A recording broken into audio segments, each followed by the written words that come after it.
হচ্ছে চাষি ভাইদের নিজস্ব অনুষ্ঠান কিষাণ বাণী।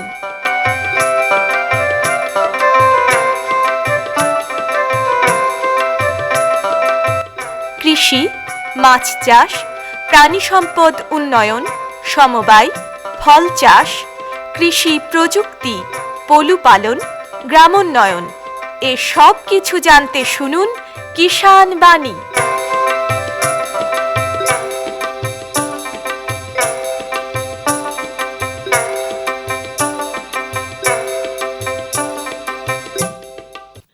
শ্রোতা বন্ধুদের অনেক অনেক প্রীতি ও শুভেচ্ছা জানিয়ে শুরু করছি ভারত সরকারের কৃষি ও কৃষক কল্যাণ মন্ত্রকের কৃষি সহযোগ ও কৃষক কল্যাণ দপ্তরের সহায়তায় অনুষ্ঠান কিষাণ বাণী। বন্ধুরা, আমরা যারা চাষবাস করি আমাদের একটাই তো লক্ষ্য থাকে যে আমাদের চাষ থেকে কিছু লাভ করতে হবে, কিছু উপার্জন করতে হবে। সেই উদ্দেশ্য নিয়েই কিন্তু আমরা চাষবাস শুরু করি। আমরা চাষ করি, আবার ভালো ফলনও ফলাই। বিভিন্ন ধরনের আমাদের প্রতিকূল রয়েছে আমাদের চাষে, কিন্তু সেই সমস্ত প্রতিকূল উপেক্ষা করেও কিন্তু আমরা চাষবাস করি এবং ফলনও ফলাই। কিন্তু ফলন ফলিয়ে কি আমাদেরও স্বস্তি আছে? অনেক সময় দেখা যায় যে আমরা ভালো ফলন হলো, কিন্তু আমরা সেটাকে ঠিক দাম পেলাম না। এই অর্থেও আমরা বলতে পারি যে আমাদের হয়তো সেই এলাকায় মার্কেট নেই, আমরা বিক্রি করতে পারি না। যেখানে যা পাই দাম, সেই দামে আমাদেরকে কিন্তু বিক্রি করে দিতে হয়। ঠিক যে প্রপার মার্কেট, সেই মার্কেটে আমরা যে দাম পাওয়া উচিত সেই দাম কিন্তু আমরা পাই না। মাঝখান থেকে অন্য ব্যক্তিরা সেই দাম কিন্তু পেয়ে যায়। আজকে আমরা এই আলোচনা করব যে এই যে ফসল, এই ফসলটাকে আমরা কিভাবে বাজারজাত করব, কিভাবে আমরা এর বাজারটা তৈরি করতে পারি। সরকারি কি সুযোগ সুবিধে রয়েছে? যেমন একটা সরকারি একটা স্কিম আছে, একটা প্রকল্প আছে, কৃষি বিপণন পরিকাঠামো প্রকল্প। মানে একটু আমরা এতে বলতে পারি যে এটা হচ্ছে বিপণন বলতে একটা বাজারিকরণ। এটা কিভাবে আমরা বাজারিকরণটা করতে পারবো, কি পদ্ধতিতে করতে পারবো, কোথায় কোথায় কি কি সুযোগ সুবিধা আছে, এই বিষয় নিয়েই কিন্তু আমরা আজকে আলোচনা করব। আর এই আলোচনার জন্য আমরা পেয়েছি মুর্শিদাবাদ কৃষি বিজ্ঞান কেন্দ্রের বিষয়বস্তু বিশেষজ্ঞ আবু তালেবকে। তালেবদা, আপনাকে আকাশবাণী মুর্শিদাবাদের পক্ষ থেকে নমস্কার।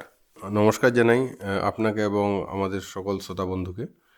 এগ্রিকালচারাল মার্কেটিং ইনফ্রাস্ট্রাকচারাল যে স্কিম, যেটা আমরা বলতে আমি বাজারিকরণ মার্কেটিং, সেই মার্কেটিং এটা কি ধরনের একটা স্কিম? দেখুন, প্রথমত AMI যেটা বলে এগ্রিকালচার মার্কেটিং ইনফ্রাস্ট্রাকচার স্কিম, এটা প্রথমত একটা উদ্দেশ্য, মানে কী জন্য এটা আসলো হঠাৎ করে, সেটা নিয়ে একটু জানা উচিত আমাদের সমগ্র শ্রোতা বন্ধুদের। তো এটা অ্যাকচুয়ালি আমাদের ভারতবর্ষ এমন একটা দেশ, কৃষি প্রধান দেশ, যেখানে আমরা প্রচুর পরিমাণে এখন খাদ্যশস্য উৎপাদন করেছি, নিজে স্বাবলম্বী হয়েছি এবং অন্য দেশকেও আমরা এখন খাওয়াচ্ছি। কিন্তু একটা সমস্যা কিন্তু প্রথম থেকেই থেকে গেছে, যেটা হচ্ছে কি, যে ফসল তো উৎপন্ন হচ্ছে, কিন্তু সেটা কাটার পর যে সংরক্ষণ, প্রক্রিয়াকরণ এবং বাজারজাতকরণ, এর একটা পরিকাঠামো কিন্তু যথেষ্ট নেই আমাদের কাছে। তো ভারত সরকারের তরফ থেকে কৃষি ও কৃষক কল্যাণ দপ্তর ভারত সরকারের পক্ষ থেকে এই স্কিমটাকে এগ্রিকালচার মার্কেটিং ইনফ্রাস্ট্রাকচার স্কিম, যাকে বাংলায় বলা হয় কৃষি বিপণন পরিকাঠামো প্রকল্প, এটি বাস্তবায়ন করা হয়েছে। যার মাধ্যমে কি হচ্ছে, যে আমাদের কৃষক বন্ধুরা খুব অল্প পয়সায় বা খুব অল্প আপনার হচ্ছে খরচায় একটা ভালো বিভিন্ন রকমের কোল্ড স্টোরেজ বলেন, গোডাউন বলেন, বা বিভিন্ন রকমের আধুনিক বাজার বলেন, প্যাক হাউস, বা এই ধরনের প্রক্রিয়াকরণের বিভিন্ন রকমের কেন্দ্রগুলো, তারপর হচ্ছে ভ্যালু এডিশনের জন্য যে বিভিন্ন রকমের কারখানা বা ইউনিটগুলো, সেগুলো তৈরি করতে পারবে এই স্কিমের আন্ডারে। তো কবে থেকে শুরু হয়েছে এই স্কিমটা? তাহলে এই স্কিমটা কিন্তু শুরু হয়েছে 2004-2005 অর্থবর্ষে, কিন্তু এই স্কিমটার সূচনা কিন্তু অনেক আগে হয়েছিল, 2001 সালে। তখন এর নাম ছিল গ্রামীণ ভাণ্ডারণ যোজনা। এই গ্রামীণ ভাণ্ডারণ যোজনা থেকেই এর সূত্রপাত হয়। তখনকার তৎকালীন সরকার বুঝতে পেরেছিল যে আমাদের বিভিন্ন পরিকাঠামো, যেগুলো বাজারিকরণের জন্য যে পরিকাঠামো, সেটার আমাদের মানে যথেষ্ট নেই আমাদের। তার জন্য সেই গ্রামীণ ভাণ্ডারণ যোজনার মাধ্যমে এর সূত্রপাত হয়েছিল।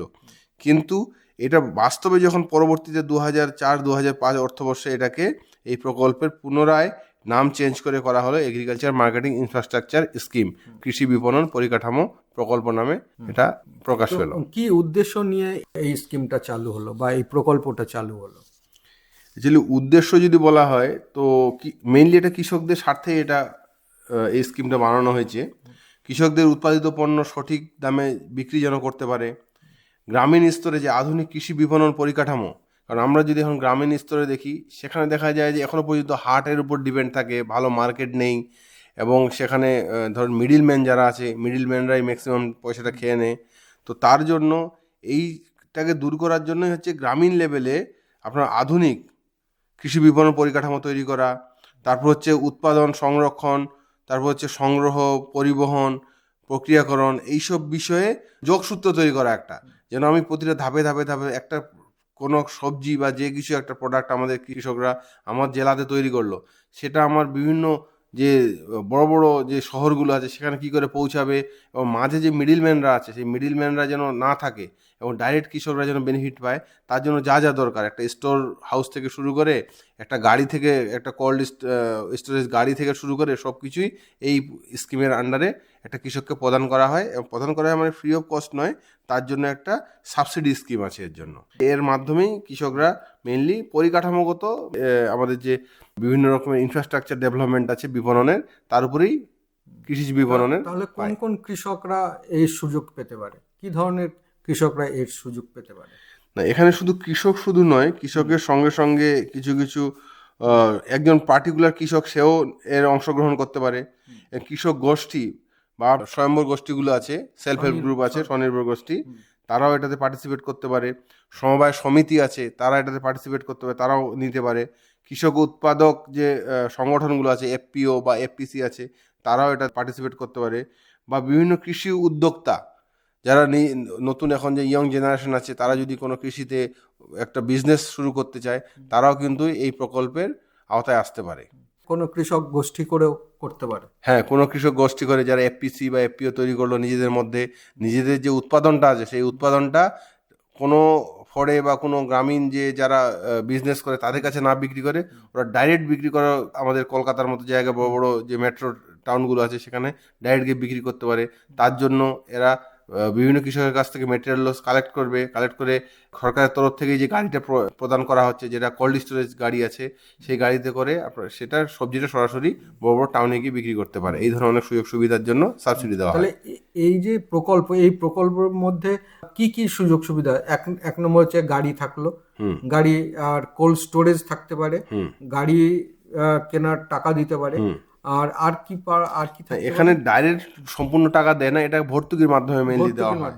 তো এখানে সাধারণত দেখা যাচ্ছে যে যারা নর্মাল, মানে নর্মাল বলতে যারা জেনারেল কাস্টে আছে তাদের জন্য একরকম আছে, যারা শিডিউল কাস্ট বা পিছিয়ে পড়া যারা আছে, তপশিলি জাতি, জনজাতি বা স্বনির্ভর গোষ্ঠী, এদের জন্য আলাদা।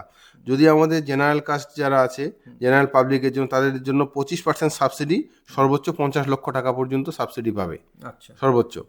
এবং যারা শিডিউল কাস্ট বা শিডিউল ট্রাইব আছে, বা মহিলা কোনো ক্যান্ডিডেট যদি মহিলা হয়, বা কেউ স্বনির্ভর গোষ্ঠী যদি কোনো নিতে চায়, এফপিসি যদি কেউ নিতে চায়, অথবা উত্তর পূর্বাঞ্চল বা পাহাড়ি এলাকার কোনো যদি কেউ যদি করতে চায়, এই স্কিমের আন্ডারে আসতে চায়, তাদেরকে 33.33% পর্যন্ত সাবসিডি দেওয়া হবে, এবং ম্যাক্সিমাম তার জন্য 60 লক্ষ টাকা পর্যন্ত সাবসিডি দেওয়া যেতে পারে। এই স্কিমটা যদি কোনো গোষ্ঠী করতে চায় বা কোনো এফপিও করতে চায়, তাহলে কত টাকার স্কিম হতে পারে এটা?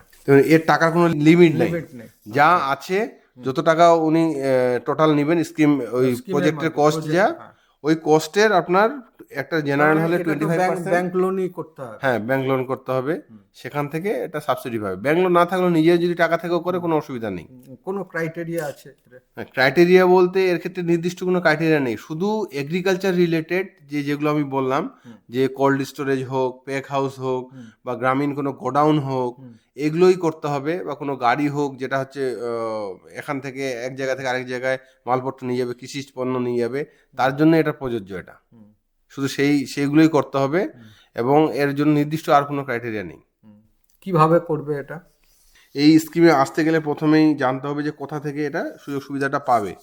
এর জন্য প্রথমে যোগাযোগ করতে হবে, ডিস্ট্রিক্ট লেভেলে হতে পারে বা স্টেট লেভেলেও হতে পারে। যদি ডিস্ট্রিক্ট লেভেলে যায়, সে ডিস্ট্রিক্ট লেভেলেও করতে পারে অথবা স্টেট লেভেলেও এরা।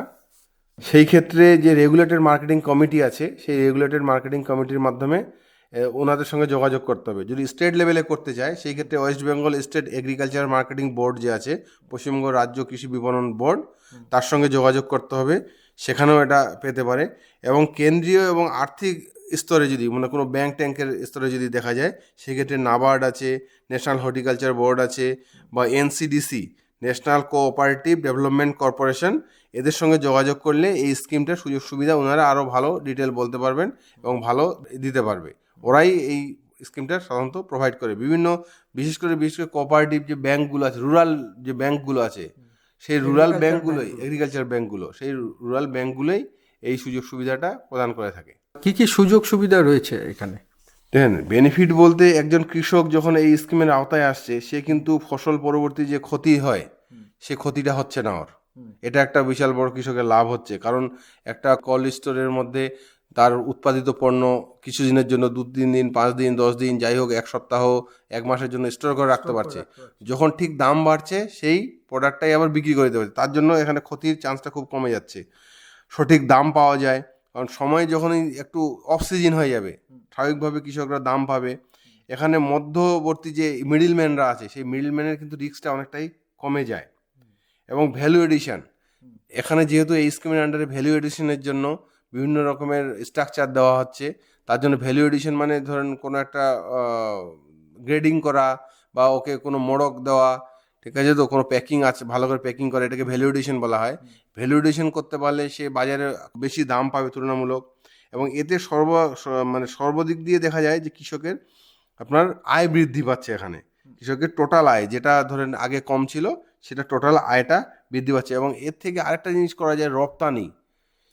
হ্যাঁ, কারণ যখন একটা লার্জ পরিমাণ, একটা খুব বেশি পরিমাণ যখন কোনো কৃষিপণ্য ও এক জায়গায় একজন কৃষক জমা করে রাখছে, সেটাকে রপ্তানিতে বিভিন্ন জায়গায়, যেটা আমাদের এখানে ডিমান্ড নেই কিন্তু অন্যান্য জায়গায় ডিমান্ড আছে, আমাদের রাজ্যের বাইরে হতে পারে বা দেশের বাইরে হতে পারে, সেখানে দেশের বাইরে রপ্তানি হিসাবেও পাঠাতে পারে। তার জন্য এই স্কিমের মাধ্যমে। তাহলে বন্ধুরা, এতক্ষণ আমরা কৃষি বিপণন পরিকাঠামো যে প্রকল্প, এগ্রিকালচারাল মার্কেটিং ইনফ্রাস্ট্রাকচারাল যে স্কিম, কিভাবে আমরা এই স্কিম থেকে সুযোগ সুবিধা পাবো, বিশেষ করে আমরা যারা ফসল ফলাই, যারা আমরা ফসলের দাম পাই না, আমরা একটা গোষ্ঠী করে বা বিভিন্ন, এখন তো শুরু হয়েছে যে এফপিও করা, এফপিএ করা, বিভিন্ন ধরনের গোষ্ঠী রয়েছে এখন, তাদের সঙ্গে যুক্ত হয়ে যদি এই স্কিমটার সুবিধা নিতে হয়, তাহলে কিন্তু আপনারা আপনার ব্লকের যারা কৃষি আধিকারিক আছেন তাদের সঙ্গে যোগাযোগ করতে পারেন, কিংবা আপনার ডিস্ট্রিক্ট লেভেলেও এসে যোগাযোগ করতে পারেন কৃষি আধিকারিক যারা আছেন তাদের সঙ্গে। এই সুযোগ সুবিধা যদি, এই স্কিমের যদি কোনো সুযোগ সুবিধা নিতে হয়, এটা তো বুঝলেন যে এটা যদি করা যায় তাহলে কিন্তু আপনাদের বাজারের কোনো চিন্তা করতে হবে না, আপনাদের ফসলের বিক্রির কোনো চিন্তা করতে হবে না, সব চিন্তাই কিন্তু যারা এই কাজটা করবে তারাই করবে। এতে তো নিশ্চয়ই আপনাদের একটা লাভ হবে। আর এতক্ষণ আমরা এই বিষয়ে আলোচনা করলাম, আর এই আলোচনায় এতক্ষণ ছিলেন মুর্শিদাবাদ কৃষি বিজ্ঞান কেন্দ্রের বিষয়বস্তু বিশেষজ্ঞ আবু তালেব। আপনাকে আমাদের তরফ থেকে এবং কৃষক বন্ধু, শ্রোতা বন্ধু প্রত্যেকের তরফ থেকে অসংখ্য ধন্যবাদ। নমস্কার।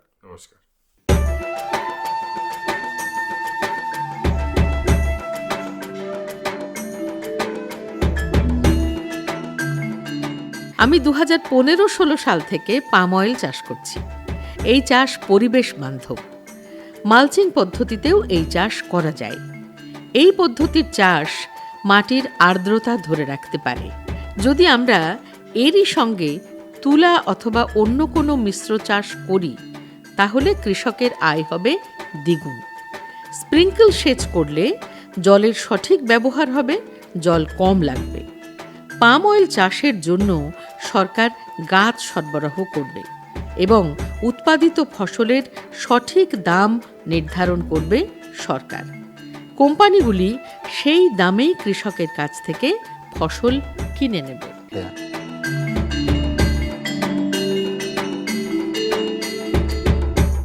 পরবর্তী অনুষ্ঠানে যাওয়ার আগে একটু লোকগীতি শুনে নি, শিল্পী প্রহ্লাদ ব্রহ্মচারী।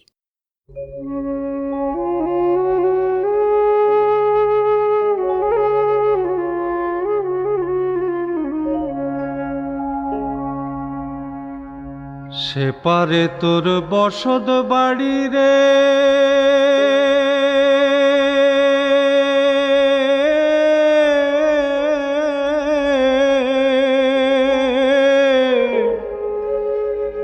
এ পারে তোর বাসা।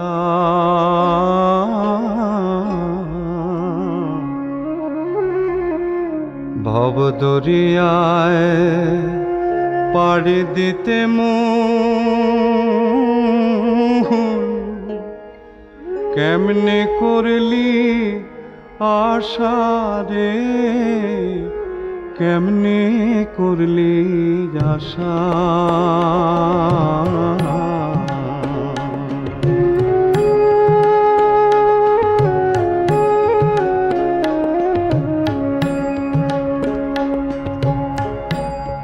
পরকে লইয়া বসত করো,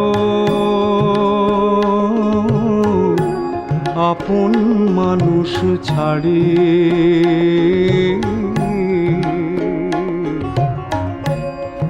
আপনা থুইয়া সদাই করম, পরের খবরদারি রে, পরে খবরদারি।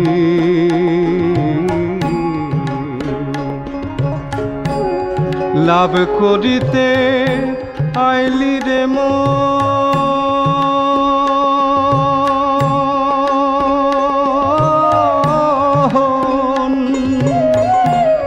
হইলি রে বেদিশা।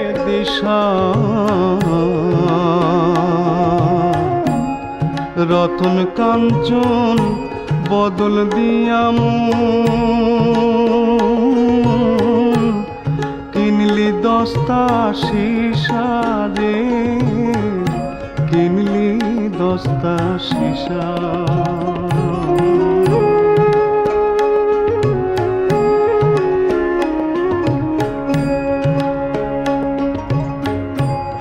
সিন্ধুকে তোর লক্ষ রুপিয়া পারের করি নাই, খাতিরে কি ছাড়বে তোরে,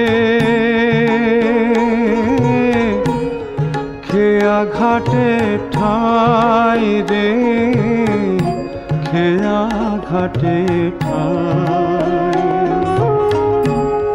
মিছে মায়ায় রইলি বেহু,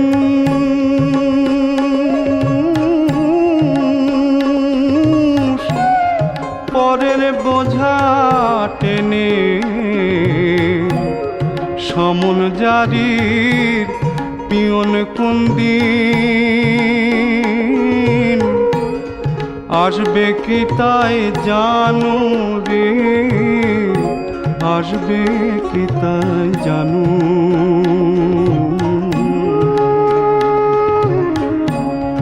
সে পারে তোর বসত বাড়ি রে।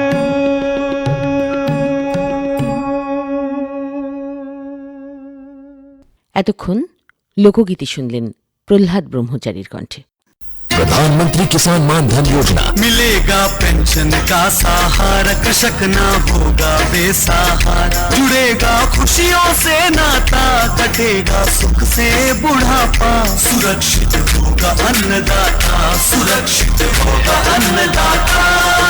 प्रधानमंत्री किसान मान धन योजना से लघु सीमांत किसानों का भविष्य होगा सुरक्षित और 60 वर्ष की आयु से 3000 रूपए मासिक पेंशन होगी सुनिश्चित। 55 रुपए से 200 रुपए की मासिक किश्त देकर प्रवेश कर सकते हैं। 18 से 40 वर्ष तक के किसान इस अंशदायक योजना में सरकार देगी बराबर का योगदान। सभी किसान भाई बहन इस योजना के लाभ के लिए जन सेवा केंद्र में जाएं और अपना निःशुल्क नामांकन कराएं। प्रधानमंत्री किसान मान धन योजना, अन्नदाता के परिश्रम को संबल, पेंशन से सुरक्षित उनका कर। कृषि एवं किसान कल्याण मंत्रालय, भारत सरकार द्वारा जनहित में जारी। বন্ধুরা, আজ আমরা এসে উপস্থিত হয়েছে ডোমকল ব্লকের ভগীরথপুর গ্রামে। আর এই গ্রামে এসেই আমরা পেয়েছি এই গ্রামেরই একজন মাছ চাষিকে। তার মাছ চাষের অভিজ্ঞতার কথা আমরা এখন শুনবো। তো তার আগে আমরা একটু পরিচয় করে নিই। আপনার নাম? অতনু হালদার। অতনু হালদার। তো আপনি তো মাছ চাষের সঙ্গে যুক্ত, হ্যাঁ মাছ চাষের সাথে যুক্ত। কত বছর ধরে মাছ চাষ করছেন? এটা বছর বাজের থেকে 5 বছর থেকে। তো এই মাছ চাষ করেই আপনার সংসার চলে? জীবিকা চলে যাচ্ছে। চলে যাচ্ছে। কে কে আছে পরিবারে? পরিবারে বাবা আছে প্যারালাইসিসের রুগী, হ্যাঁ। দিয়ে এক ছেলে 2 মেয়ে, একটা 9-এ পড়ছে। পরিবারে কজন মোট? আমরা টোটাল 6 জন। 6 জন।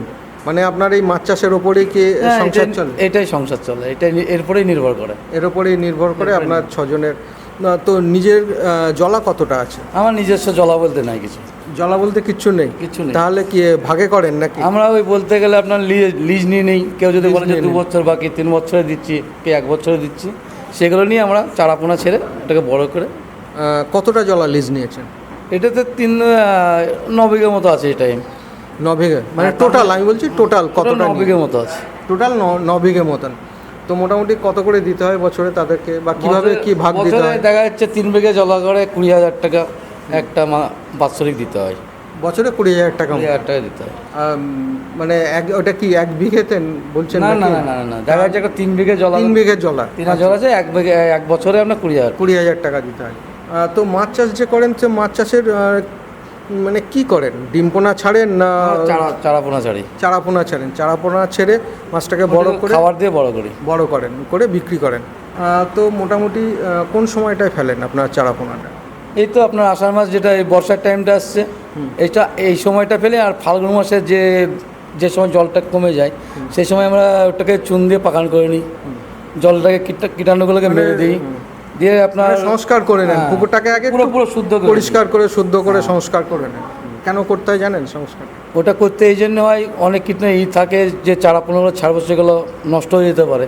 অনেক পোকামাকড় থাকে, সেগুলো নষ্ট করে দিতে পারে। হ্যাঁ, এই জন্য ওইভাবে ভালোভাবে পরিষ্কার করে করলে, ছাড়লে মাছগুলো ভালো বাড়ে বা ভালো হয়। কীভাবে সংস্কারটা করেন? আমরা ধরেন আগে আপনার জলটা পুরো ছেঁকে তুলে দিই, তারপরে ওকে আপনার চুন মারি আমরা। জলটা পুরোপুরি মেরে পুরো পুকুরে জলটা তুলে নিয়ে হালকা, যখন কাদা বা হালকা জল যেটা থাকে, সে সময় আমরা আপনার পটাশ দিই, দিয়ে তারপরে আপনার চুন দিয়ে দিই, দিয়ে কাদাটাকে পাকানো করে নিই। তাহলে কী হয়, যে কীটাণু যে সব পোকামাকড়গুলো থাকে বা কোনো জীবাণু থাকে, নষ্ট হয়ে যায়। তারপরে আপনারা শ্যালো মেশিনে জলটা লোড করে নিই, মিনিমাম দেখা যাচ্ছে 1 বুক হাইটে, 4 ফুট হাইটে জলটা করে নিলাম। তারপরে আমরা চারাপোনা ছাড়ি, মোটামুটি 4 ফুট হাইট তো ছেড়ে দেন। তো তারপরে কি অল্প কি মাছ ছেড়ে দেখতে হয় জলটা পরিষ্কার হয়েছে কি? ওটা জলটা দেখলেই কালার, যেটা আপনার পরাটাস থাকে, যেটা পরে ছত্রাকার নিয়ে নেয় উপরে, একটা লাল ভাবটা চলে আসে জলের, যে শীতল ভাবটা আসে, তখনই বোঝা যায় যে জল মোটামুটি ঠিক হয়ে গেছে। তার মানে বছরে কি 2বার মাছ ফেলেন নাকি? হ্যাঁ, আমরা বছরে 2বার মাছ ফেলি। একবার একটা বড়টা তুলে নিয়ে, যেগুলো 3 বছরের লিজ করা থাকে, দেখা যাচ্ছে গেল বছর যদি 3 বছর থাকে, সে পুরাতন মাছটা তুলে নেবো, নতুন মাছ ছেড়ে দেবো। 3 বছর যেটা লং জিভিটি, তার যেটা আপনার বৎসরিক করা থাকে, সেটাতে 1 বছরই বড় করে তুলে নিই। আচ্ছা, এই আষাঢ় মাসে ফেলে কবে তুলবেন আমার মাছ? এটা আষাঢ় মাসে যদি ফেলি, এটা মিনিমাম আপনার 7 মাস 8 মাসের পর থেকে ধরতে শুরু করবো। মাসে এটাকে চারাপোনাটাকে টান দিতে হয় জল দিয়ে, মাসে 2বার। তো এই যে মানে মাছ চাষ যে করেন, সেটা কি মানে মিশ্র মাছ চাষ করেন না শুধু রুই কাতলাই ফেলেন? না, আমরা রুই কাতলা বলতে গেলে আপনার যে চারাপোনা, এগুলো ইউজ করি। এগুলো আর কি মাছ ফেলেন বলতে গেলে, আমি তো এই অবধি যেগুলো ছাড়ি, ধরেন যেমন আমরা ধরেন রুই মাছ ছাড়ি, বাটা পোনা ছাড়ি, তারপরে আপনার গ্লাস কাপ, সিলভার কাপ, কাতলা। হ্যাঁ, কাতলা ছাড়। এগুলো কি একটা পার্সেন্টেজে ফেলেন, যে কোন স্তরে কোন মাছ থাকে? কেজি হিসাবে হয়। কেজি হিসাবে ফেলেন? মানে মোটামুটি বিঘেতে কত ফেলেন? বিঘেতে আমরা এটা আপনার খুব জোর হলে সব কিছু মিলে খুব জোর 20 থেকে 25 কেজি মাছ ছাড়ি। 20 থেকে 25 কেজি। তো এটা বেশি হয়ে যাচ্ছে না মনে হচ্ছে? এটা বেশি হয়ে যেতে বলতে জলাকারটা ধরুন আপনাদের বলে যে 1 বিঘে, কিন্তু সেই জিনিসটা তো 1 বিঘে থাকে না, ওটা তো বড় থাকে নাকি? ওটা বড়ই থাকে। আচ্ছা, জলটাকে যখন স্টকটা করে নিই, নালে মিনিমাম আপনার বিঘা প্রতি আমরা 15 কেজিটা আমাদের অনেস্ট আমরা মাপ রাখি 15 কেজি। কিন্তু সেই যে কোনো জলাঘাটটা যেটা বড় ভাব দেখি, সেটাতে একটু বেশি হয়, একটু তখন বেশি ফেলে দেন। অল্প ফেললে মাছটা বেশি তা বড় হয়, আর আপনার মাছটা যদি বেশি ফেলা হয়, সেই মাছটা বেশি বাড়ে কম। এই জন্যই বলছি, আপনি হয়তো বেশি ফেললেন, কিন্তু মাছের তো বাড়ন্ত তো তখন একটু বেশি হয়ে গেলে তো মাছের বারবার ওটা জলের উপর নির্ভর করে। কমে যাবে। আচ্ছা, খাবার হিসাবে কী দেন? খাবার হিসাবে আমরা খোল দিই, আমরা খাবার হিসাবে আপনার খোলের সাথে ভাত দিই আর এঁটেল মাটি দিই, মিক্সচার করে দিই খাবার।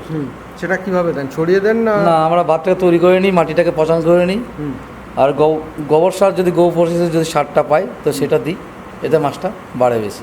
এটা কিভাবে আমরা মানে খাবারের সাথে খোলটাকে খোলের সাথে এঁটেল মাটির সাথে মিক্সচার করে দিই আমরা। মিক্সচার করে আপনি কি জলে ছিটিয়ে ফেলেন না বস্তায় করে? না, আমাদেরকে ছিটিয়ে ফেলে দিতে হয়। ছিটিয়ে ফেলে দেন। তো এই ছিটিয়ে ফেলে কি মাছ খাওয়াতে অসুবিধা হবে না? ওই পাকের যতক্ষণ পড়ে যাবে বা? না না না না না না, এটা সাইডে যদি দিয়ে দেওয়া হয় তো আপনার মাছ অটোমেটিক খেতে থাকে। মাছ অটোমেটিক খেতে থাকে। তো পরিচর্যা কিভাবে কিছু করেন? কিভাবে পরিচর্যা করেন মাছের পরিচর্যা বলতে গেলে আমরা দেখা যাচ্ছে 3 মাস পর জাল ফেলি, ঠিক আছে?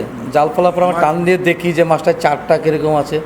কিছু মাছ ধরে আগে জালে তুলে নিয়ে দেখতে হয় আমাদেরকে যে মাছের ভিতরে চার বলতে গেলে খাবারটা কীরকম আছে। যদি দেখি যে মাছটা লম্বাটা ভাব আছে বা পেটটা গোল হয়েছে, তাহলে জানবো যে চার আছে, খাবারের অভাব নেই। আর যদি লম্বাটা ভাব থাকে তাহলে জানবো যে মাছটা বাড়েনি, খাবার কম আছে। তো তখন কি করেন? তখন কি আবার সেভাবে জালে টান দিতে হয় আমাদেরকে আর খাবারটা দিতে হয়। যদি আমরা মাছটা 3 মাস পর থেকে যদি মাসে একবার করে জলে টান দেওয়া যায়, সেই মাছটা আপনার চার কম হবে, মাছটা বাড়বে বেশি এবং সলিড হয়। তো মোটামুটি মাছ যখন আপনি তুলে বাজারজাত করেন তখন মানে ওই 7 মাস পরে বা 6 মাস পরে যখন করেন তখন কত করে হয় এক একটা মাছ? 7 মাস পর কোনো কাতলাগুলো 600-700, আবার যদি খাবার খুব একটা ভালো যদি যত্ন নেওয়া যায় তো আপনার কেজির পরে চলে যায়। কেজির ওপরেও কেজির পরে চলে যায়। আর বাটা মাছের সাইজ ধরেন খুব জোরে 70 গ্রাম 75 গ্রাম, যতই আপনি যেভাবে করেন ওই 70-75 মোটামুটি এটা গড় অ্যাভারেজটা থাকে। যদি পুরাতন করা যায়, যদি 1 বছর পুরাতন করা যায় তো সেই বাটাটা 100 গ্রাম 150 গ্রাম 200 গ্রাম পুরাতন করলে, তাছাড়া বাড়ে না।